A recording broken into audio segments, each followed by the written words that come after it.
الله أكبر الله أكبر الله أكبر الله أكبر.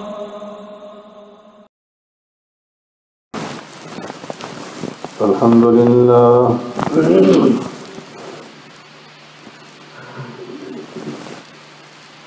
الحمد لله نحمده ونستعينه ونستغفره ونؤمن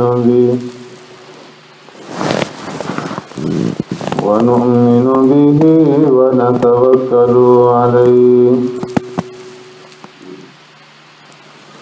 ونعوذ بالله من شرور أنفسنا ومن سيئات أعمالنا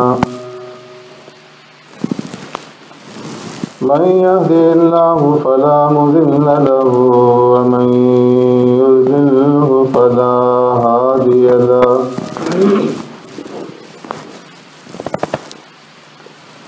ونشهد أن لا إله إلا الله وحده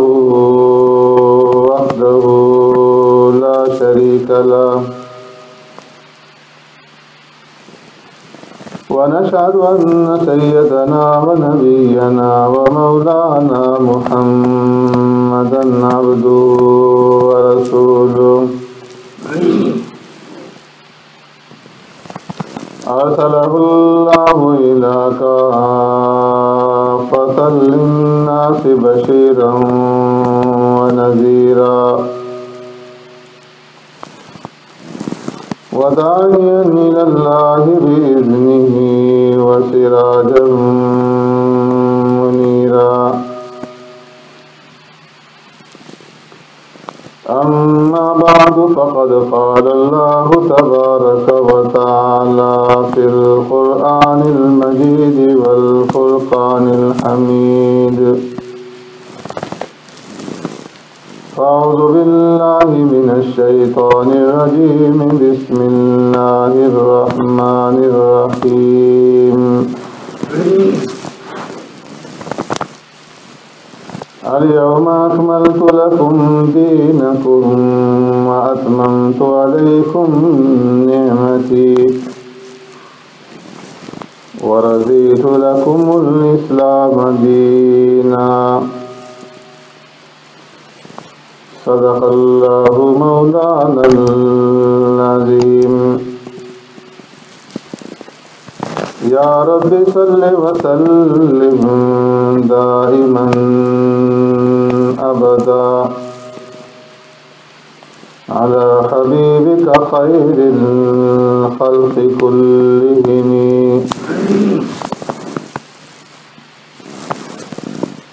هو الحبيب الذي ترجى شفاعته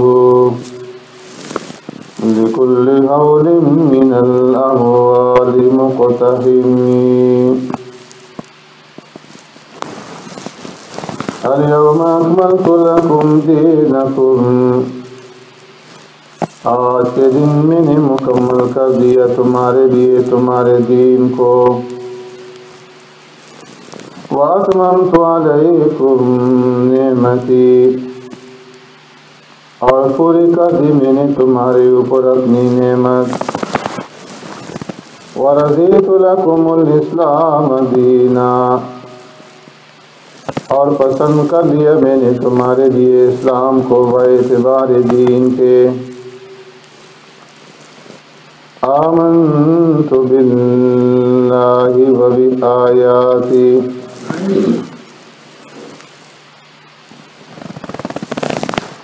میرے محترم دوستوں، بزرگوں، بھائیوں،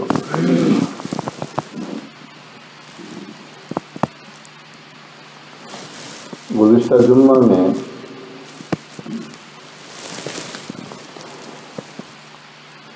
میں نے آپ حضرات کے سامنے عرض کیا تھا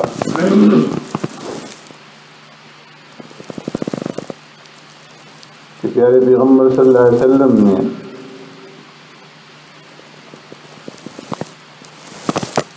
نہ صرف دین امت تک پہنچایا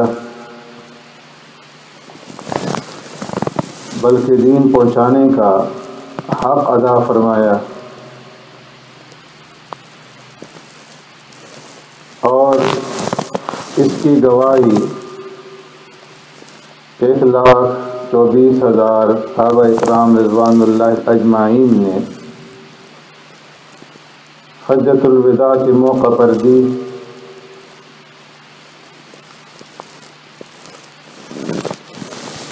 اور آپ صلی اللہ علیہ وسلم نے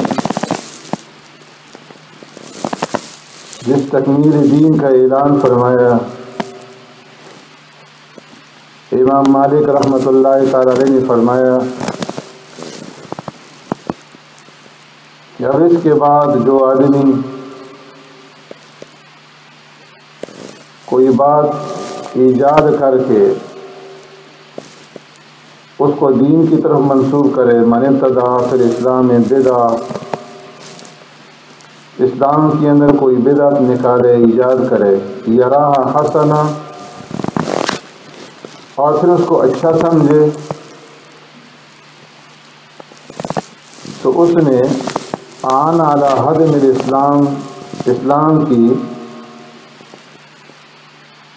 بنیاد ڈھانے کے اندر مدد کی۔ اس لیے کہ اللہ تبارک و تعالیٰ نے فرمایا الیوم اکملت لکم دینکم واتممت علیکم نعمتی ورضیت لکم الاسلام دینا فما لم یکن یومئذ دینا فلا یکون الیوم دینا، کہ جو چیز اس وقت دین نہیں تھی وہ آج بھی دین نہیں بن سکتی۔ دوسری روایت میں سرکار دو عالم صلی اللہ علیہ وسلم نے فرمایا کہ میرے بعد فتنے پیدا ہوں گے، اور ان فتنے کے زمانے میں علیکم بسنتی وسنت الخلفاء الراشدین المہدیین، تم میری سنت کو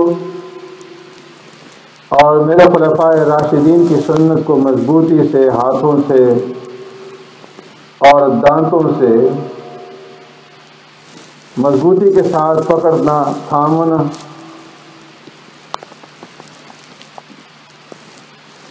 پیارے پیغمبر صلی اللہ علیہ وسلم کی ازواج مطہرات کے پاس 3 صحابہ حاضر ہوتے ہیں۔ حضرت انس بن مالک رضی اللہ تعالیٰ عنہ راوی ہیں، جاء ثلاثۃ راحۃ الی بیوت ازواج النبی صلی اللہ علیہ وسلم، 3 صحابہ پیارے پیغمبر صلی اللہ علیہ وسلم کی ازواج مطہرات کے گھروں میں، امہات المؤمنین کے ہاں، پیارے پیغمبر صلی اللہ علیہ وسلم کی بیویوں کے ہاں آئے، یسألون عن عبادت النبی صلی اللہ علیہ وسلم، اور آ کر کے پیارے پیغمبر صلی اللہ علیہ وسلم کی عبادت کے معمولات کے بارے میں جاننا چاہتے کہ آپ صلی اللہ علیہ وسلم کی عبادات کا جو طریقہ ہے، معمولات ہیں، وہ کیا ہے۔ امہات المؤمنین نے انہیں بتا دیا، فلما اخبروہ کأنہم تقالوہا، تو فرمایا کہ ان 3 صحابہ اکرام کے رد عمل سے یوں احساس ہونے لگا کہ گویا انہوں نے سرکار دو عالم صلی اللہ علیہ وسلم کے عبادات کے معمولات کو کم سمجھا۔ انہیں یہ غلط فہمی تھی کہ اللہ کی رضا اور اس کی خوشنودی حاصل کرنے کے لیے اور آخرت میں مغفرت اور جنت حاصل کرنے کے لیے ضروری ہے کہ انسان سب کچھ چھوڑ چھاڑ دے اور ہر وقت اللہ کی عبادت کے اندر مصروف رہے، جس طرح کہ نصارہ کا طریقہ تھا رہبانیت والا۔ تو انہیں یہ خیال تھا کہ شاید سرکار دو عالم صلی اللہ علیہ وسلم کا بھی یہ عمل ہوگا کہ آپ ہر وقت اللہ کی عبادت کے اندر مصروف ہوں گے اور سب دنیا کے کام کاج سے دستبردار ہوں گے۔ کانہم تقالوہا. تو اس لیے جب سرکار دو عالم صلی اللہ علیہ وسلم کی عبادات کے معمولات سامنے آئے تو انہیں کچھ کم محسوس ہوا، اور پھر انہوں نے ادب کے طور پر اور محبت کے طور پر اپنی اس خیال کی یوں توجیہ کی وَأَيْنَ مُحَمَّدٌ صلی اللہ علیہ وسلم قد غفر اللہ له ما تقدم من ذنبه وما تأخر، کہ کہاں ہم اور کہاں اللہ کے رسول صلی اللہ علیہ وسلم کہ اللہ نے تو آپ صلی اللہ علیہ وسلم کے اگلے پچھلے سارے گناہوں کو معاف فرما دیا ہے، اور آپ کو بلندی درجات کے اوپر اللہ نے فائز فرما دیا ہے. تو اس لیے سرکار دو عالم صلی اللہ علیہ وسلم کو تو زیادہ عبادت کرنے کی ضرورت نہیں ہے، اس لیے کہ آلریڈی اللہ تبارک و تعالیٰ نے ان کو بلندی مراتب اور درجات عطا فرما دی ہیں، اور ہم تو گناہ گار ہیں، اس لیے ہمیں زیادہ عبادت کرنے کی ضرورت. تو ان تین میں سے ایک نے کہا اما انا فاصلی اللیل ابدا، کہ بھائی میں تو ساری رات آئندہ کے لیے اللہ کی عبادت کروں گا، پوری رات جاگتا رہوں گا اور سوؤں گا نہیں، اور ساری رات عبادت میں گزاروں گا. وقال الآخر انا اصوم الدہر ولا افطر، دوسرے نے کہا کہ میں ہمیشہ روزہ رکھوں گا اور افطار نہیں کروں گا، ہمیشہ روزے سے رہوں گا اور کبھی ناغہ نہیں کروں گا، افطار نہیں کروں گا. وقال الآخر انا اعتزل النساء ولا اتزوج، تیسرے نے کہا کہ میں عورتوں سے دور رہوں گا، نکاح نہیں کروں گا. تو ان تینوں نے اپنی اپنی جگہ سے یہ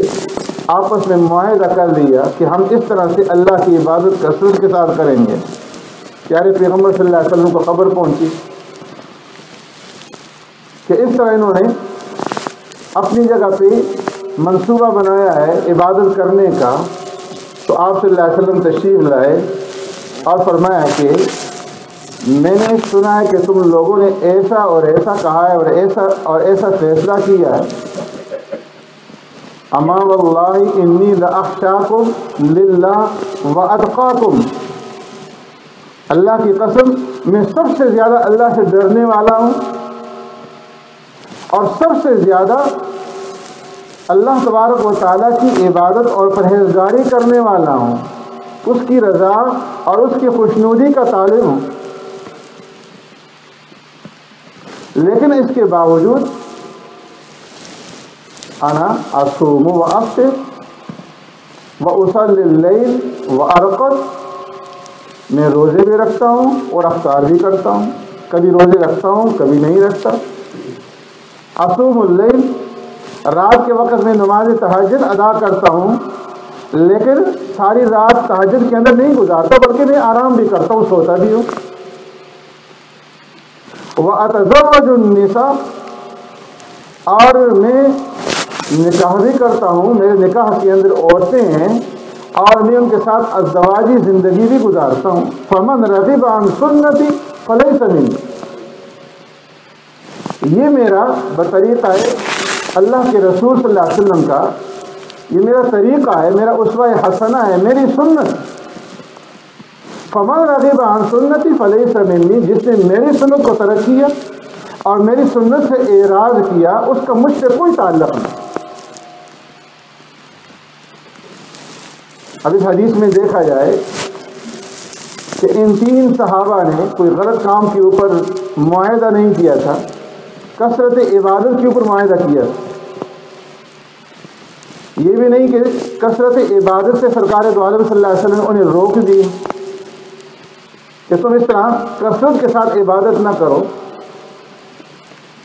اس لیے کہ سب سے زیادہ عبادت کرنے والی اس کائنات کے اندر کوئی ہستی ہے تو وہ آقا نامدار سرور کائنات رحمت دو عالم صلی اللہ علیہ وسلم کی ذات گرامی، کہ رات کے وقت جب کھڑے ہوتے تھے اللہ کی عبادت کے لیے پاؤں کے اوپر ورم آ جاتا کسی نے کہا ہے اللہ کے رسول صلی اللہ علیہ وسلم آپ اس قدر کیوں تکلیف اٹھاتے ہیں جبکہ اللہ نے آپ کے اگلے پچھلے سارے گناہوں کو معاف فرما دیا ہے؟ تو ارشاد فرماتے افلا اکون عبدا شکورا، کیا میں اللہ کا شکر گزار بندہ نہ بنوں؟ آپ صلی اللہ علیہ وسلم صوم وصال رکھا کرتے، اور صوم وصال اسے کہتے ہیں کہ ہمیشہ روزہ ہو جس میں نہ سحری ہو نہ افطار ہو، لگاتار روزے بغیر سحری و بغیر افطار ہو۔ لیکن سرکار دو عالم صلی اللہ علیہ وسلم نے یہاں پر ان 3 صحابہ کو جو روکا تو کس چیز سے روکا؟ منچائی زندگی، کثرت عبادت سے نہیں روکا، بلکہ نبی کے طریقے کے خلاف جس عبادت کو کرنے وہ جا رہے تھے اس سے روکا کہ تم اپنی پسند کی زندگی مت گزارو، بلکہ میری بتائے ہوئے طریقے کے مطابق اور میری سنت کے مطابق اپنی زندگی گزارو۔ اور اس میں یہ ہے کہ میں روزے بھی رکھتا ہوں اور افطار بھی کرتا ہوں، اور اس لیے افطار کرتا ہوں کہ میرے اندر طاقت پیدا ہو اور آئندہ روزے رکھنے آسان ہو۔ سوتا بھی ہوں اور نماز تہجد بھی ادا کرتا ہوں، اور اس لیے سوتا ہوں کہ کھڑا ہونا اور نماز کا ادا کرنا میرے لیے آسان ہو جائے۔ نکاح کرتا ہوں اس لیے کہ نسل بڑھے اور عفت اور پاک دامنی والی زندگی حاصل ہو اور گناہوں سے بچا جائے۔ تو یہ میری سنت ہے، میرا طریقہ۔ اس لیے فرمایا کہ جو عبادت، جو نیکی اللہ اور اللہ کے رسول صلی اللہ علیہ وسلم کے بتائے ہوئے طریقے کے مطابق نہیں ہوگی اور وہ اس کے اوپر اللہ اور اللہ کے رسول کی سند نہیں ہوگی، وہ عبادت، وہ نیکی اللہ کے ہاں مقبول نہیں۔ اللہ کے ہاں وہی عبادت قابل قبول ہے کہ جس کے اوپر اللہ اور اللہ کے رسول کی سند ہے، اور جس کے اوپر سند نہیں ہے وہ بدعت ہے، وہ گمراہی۔ اور گمراہی کے بارے میں پہلے عرض کر چکا ہوں کہ بدعت کرنے والا اس لیے وہ گمراہی کے اندر مبتلا ہے کہ وہ یہ سمجھتا ہے کہ دین نامکمل ہے، ناقص ہے، اور دین کی جو تکمیل ہوگی وہ میرے اس عمل کی وجہ سے ہوگی کہ میں یہ عمل کروں گا تو دین مکمل ہوگا۔ دوسرے الفاظ میں وہ الیاذ باللہ اللہ اور اللہ کے رسول سے آگے بڑھنے کی کوشش کر رہا ہے۔ اس لیے فرمایا کہ جو عبادت اور جو نیکی جس کے اوپر اللہ اور اللہ کے رسول کی سند نہ ہو، چاہے وہ دیکھنے کے اندر کتنی اچھی کیوں نہ لگے، کتنی خوشنما کیوں نہ ہو، اور وہ بظاہر برا عمل بھی نظر نہ آئے، گناہ کا عمل بھی نظر نہ آئے، عبادت نظر آئے۔ بدعات جو ہوتی ہیں وہ عبادت لگتی ہیں، وہ اجر اور ثواب کا کام نظر آتا ہے، وہ برا کام نظر نہیں آتا۔ اسی لیے لوگ کہہ دیتے ہیں کہ جی اگر آپ یہ کام کر دیں گے تو کیا حرج ہے، دعا مانگ لیں گے اگر تو کیا حرج ہے، اگر آپ یہ فلاں کام کر دیں گے تو کیا حرج ہے، نیکی کا کام۔ تو میں حرج اس کے اندر یہی ہے کہ وہ اللہ اور اللہ کے رسول کے طریقے سے ہٹ کر اس کے اوپر سند نہیں ہے، اور جس چیز کے اوپر سند نہ ہو تو فرمایا وہ عند اللہ مقبول نہیں ہے، وہ مردود ہے۔ اس لیے ام المؤمنین سیدہ طاہرہ عائشہ صدیقہ رضی اللہ تعالیٰ عنہ فرماتی ہیں قال رسول اللہ صلی اللہ علیہ وسلم من احدث فی امرنا ھذا ما لیس منہ فہو رد، کہ جس آدمی نے ہمارے اس دین میں کوئی ایسی چیز کو ایجاد کیا کہ جو ہمارے دین میں نہیں ہے، فہو رد، وہ کیا ہے، رد ہے، وہ مردود ہے، وہ قابل قبول نہیں۔ مسلم شریف کے الفاظ ہیں من عمل عملا لیس علیہ امرنا فہو رد، جس نے ہمارے دین کے اندر کوئی ایسا عمل کیا کہ جس کا وجود دین میں نہیں ہے وہ مردود ہے۔ اور ابو داؤد شریف کے الفاظ ہیں من صنع امرا غیر امرنا فہو مردود، کہ جس نے مذہب کے اندر، دین کے اندر کوئی ایسا کام ایجاد کیا جو دین میں نہیں ہے تو وہ مردود ہے۔ اس لیے فرمایا کہ بدعت وہ اس لیے مردود ہے، قابل رد ہے کہ وہ دین کے اندر جس کا اللہ اور اللہ کے رسول نے حکم نہیں دیا، ایک نئی چیز کا پیدا کرنا ہے۔ اور فرمایا کہ امرنا سے ظاہر ہو گیا کہ اس سے مراد امر دین ہے، دین کے اندر نئی چیز پیدا کرنا۔ دنیا کے اندر جو بدعات ہیں، جو نئی چیزیں ایجاد کی جاتی ہیں، وہ مراد نہیں۔ بعض لوگ دھوکہ دیتے ہیں کہ جی اگر بدعت ناجائز ہے، نئی چیز ناجائز ہے، تو پھر آپ جو ہے کار میں کیوں بیٹھتے ہیں، آپ لباس کیوں پہنتے ہیں اس طرح کا، آپ ہوائی جہاز میں سفر کیوں کرتے ہیں، آپ اینک کیوں پہنتے ہیں، آپ اسپیکر کیوں استعمال کرتے ہیں، یہ بھی تو بدعت ہے۔ تو سرکار دو عالم صلی اللہ علیہ وسلم فرمایا کہ امرنا ھذا، دنیاوی ایجادات اس سے مراد نہیں ہے، بلکہ دین کے اندر نئی چیز کو ایجاد کرنا یہ بدعت ہے، یہ مذموم ہے۔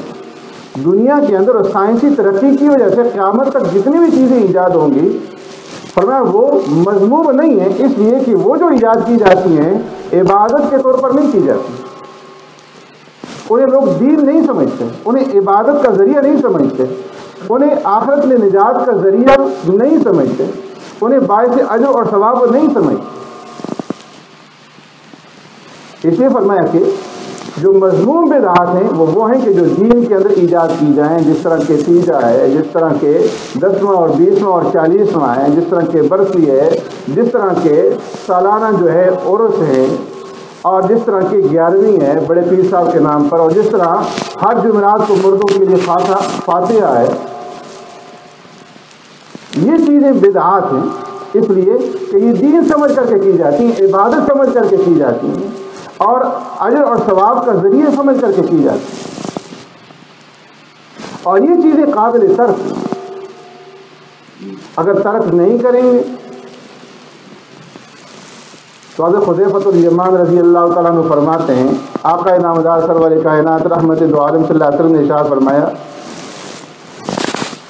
کہ جو آدمی بدعات کا ارتکاب کرتا ہے، لا يقبل الله صلاة ولا صوما ولا صدقة ولا حجا ولا عمرة ولا جهادا ولا صرفا ولا عدلا يخرج من الإسلام كما تخرج الشعيرة من العجين أو كما قال عليه الصلاة والسلام۔ تو اللہ تبارک و تعالی بدعتی انسان کا لا يقبل الله الصلاة، نہ تو نماز قبول فرماتے، ولا صوما، نہ روزے قبول فرماتے، ولا صدقۃ، نہ صدقہ خیرات قبول فرماتے، ولا حج ولا عمرہ، نہ حج عمرہ قبول فرماتے، ولا جہاد، نہ جہاد قبول فرماتے، ولا صرف ولا عدل، نہ کوئی فرض عبادت اور نہ کوئی نفلی نیکی قبول فرماتے۔ یہ کوئی معمولی جرم نہیں۔ یخرج من الاسلام، فرمایا بدعتی انسان اسلام سے اس طرح نکل جاتا ہے کما تخرج الشعیرۃ من العجین، جس طرح گوندے ہوئے آٹے سے بال نکل جاتے ہیں۔ انس بن مالک رضی اللہ تعالیٰ عنہ فرماتے ہیں، ان اللہ حجب التوبۃ من صاحب بدعۃ، اللہ تبارک و تعالی بدعتی کے اوپر توبہ کا دروازہ بند فرما دیتے ہیں، اسے توبہ کی توفیق نہیں ملتی۔ کیوں؟ اس لیے کہ وہ جو بدعت کر رہا ہے وہ عبادت سمجھ کر کے کر رہا ہے، دین سمجھ کے کر رہا ہے، اجر اور ثواب کا ذریعہ سمجھ کے کر رہا ہے، اس لیے وہ توبہ کرے گا ہی نہیں، اس لیے کہ جرم سمجھتا نہیں اسے۔ توبہ انسان جرم سے کرتا ہے، جرائم اور گناہوں سے کرتا ہے۔ ایک آدمی نماز پڑھے کہ یا اللہ میری نماز سے توبہ، ایک آدمی روزہ رکھے ہو کہ یا اللہ میرا روزہ سے توبہ، یہ سب کوئی بھی نہیں کرے، اس لیے کہ وہ عبادت سمجھتا ہے روزے کو اور نماز۔ ایسا ہی میں بدعت کرنے والا اس کو دین سمجھ کر کے اور عبادت سمجھ کر کے اور اجر و ثواب کا ذریعہ سمجھ کے کرتا ہے، اس لیے اس سے توبہ بھی نہیں کرتا، اس سے توبہ کی توفیق نہیں ملتی۔ تو اللہ تبارک و تعالی فرمایا کہ اس کے اوپر توبہ کے دروازوں کو بند کر دیتے ہیں، یہ کوئی معمولی چیز نہیں۔ اس لیے وہ لوگ جو بدعات کے اندر ڈوبے ہوئے ہیں ان کے لیے لمحہ فکر ہے پیارے پیغمبر صلی اللہ علیہ وسلم کی حدیث مبارک ہے کہ ان کو چھوڑ کر کے اور اس صحیح راستے کے اوپر آ جائیں جو راستہ سرکار دو عالم صلی اللہ علیہ وسلم نے چھوڑا۔ حضرت جابر رضی اللہ تعالیٰ عنہ فرماتے ہیں پیارے پیغمبر صلی اللہ علیہ وسلم جمعہ کے دن جب ممبر پر تشریف لاتے اور خطبہ دیتے، احمرت عینا وعلا صوتہ، آپ صلی اللہ علیہ وسلم کا چہرہ انور جو ہے وہ سرخ ہو جاتا تھا، آنکھیں لال ہو جاتی تھی، آواز بلند ہو جاتی تھی، اور آپ صلی اللہ علیہ وسلم لوگوں کو ڈرایا کرتے تھے اللہ کے عذاب سے، اور اس طریقے سے لوگوں کو ڈراتے تھے جس طرح کے ایک سخت ترین دشمن جو ہے وہ حملہ آور ہونے والا ہے اور کسی بھی وقت وہ حملہ کر سکتا ہے، صبح کو یا شام کو۔ اور فرماتے تھے بعثت انا والساعۃ کہاتین، کہ میں اور قیامت اس طرح آگے پیچھے ہیں، اس طرح ایک دوسرے کے ساتھ جڑے ہوئے ہیں، قریب ہیں، جس طرح کی یہ دو انگلیاں۔ میرے اور قیامت کے درمیان میں کوئی زیادہ فرق نہیں، اس لیے تم کیوں غفلت کے اندر مبتلا ہو اور غفلت کی نیند کے اندر سوئے ہوئے ہو، کس چیز کا انتظار کر رہے ہو؟ اپنی اصلاح کرو اور توبہ طائب ہو جاؤ۔ اور فرمایا کہ سرکار دو عالم صلی اللہ علیہ وسلم اثناء خطبہ میں ارشاد فرماتے تھے، اما بعد فإن خیر الحدیث کتاب اللہ وخیر الہدی ہدی محمد صلی اللہ علیہ وسلم وشر الامور محدثاتها وکل محدثۃ بدعہ وکل بدعۃ ضلالہ وکل ضلالۃ فی النار، کہ تمام باتوں میں سب سے سچی جو بات ہے اور تمام کلاموں میں سب سے سچا جو کلام ہے، فإن خیر الحدیث کتاب اللہ، وہ اللہ کی کتاب قرآن مجید، وخیر الہدی حج محمد صلی اللہ علیہ وسلم، بہترین طریقہ، بہترین سیرت اور بہترین نمونہ عمل وہ ہے کہ جو سرکار دو عالم صلی اللہ علیہ وسلم نے چھوڑا، آپ صلی اللہ علیہ وسلم کی سیرت اور آپ صلی اللہ علیہ وسلم کی زندگی۔ وشر الامور محدثاتها، اور تمام کاموں میں بدترین کام وہ ہیں کہ جو دین کے اندر چاہے وہ عقیدے میں ہوں، چاہے وہ اعمال اور عبادات کے اندر ایجاد کیے جائیں، نئی چیزیں نکالی جائیں۔ وکل محدثۃ بدعہ، اور ہر نئی چیز دین کے اندر نکالی ہوئی وہ بدعت ہے۔ وکل بدعۃ ضلالہ، اور ہر بدعت گمراہی۔ وکل ضلالۃ فی النار، اور ہر گمراہی دوزخ میں لے جانے والی ہے۔ سبحانک اللہم و بحمدک، نشہد ان لا الہ الا انت، نستغفرک و نتوب الیک۔